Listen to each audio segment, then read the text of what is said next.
കുഴപ്പമൊന്നുമില്ല, അങ്ങനെ പോണ്. പിന്നെ ഉണ്ടല്ലോ, അറിയാലോ ഇപ്പൊ ഉമ്മാന്റെ അവസ്ഥ, ഡോക്ടർ ഉമ്മാനെ മടക്കിയതാണ് എന്നുള്ളതൊക്കെ. അപ്പൊ അതുകൊണ്ട് തന്നെ ഇമ്മാക്കൊരഭിപ്രായം ഉണ്ട്, സ്വത്തൊക്കെ ഒന്ന് ഭാഗം വെച്ച് കൊടുക്കേനി എല്ലാ മക്കൾക്കൊന്ന്. അപ്പൊ അതുകൊണ്ട് നിങ്ങളൊക്കെ വരി, ചെറിയ മാളെയും കൂട്ടിക്കാണ്ട് പോരിട്ടോ.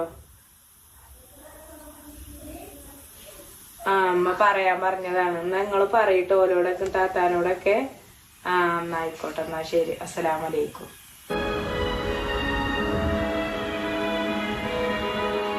താത്ത വേഗം കയറി പോരി, വാതിൽ ചായക്കളിച്ചോ. വരുമ്പോ ചെറിയ മാളെ നടന്നുകൂടുതാ വരുന്നേ. ഞാൻ അടച്ചോണ്ട് മോളും കൂടി ഇങ്ങോട്ട് കയറിട്ടേ. നടന്നൂടി ചെറിയ മാളെ, നടന്നൂടി. ഞാൻ അതാ വരുന്നേ. ഞാൻ അടച്ചോണ്ട് വാതിൽ. ഞാൻ നടന്നു. പിന്നെ എത്തപ്പോ ഇവിടുത്തെ പണികളൊന്നും കഴിഞ്ഞിട്ടില്ല എന്നാ തോന്നുന്നത്.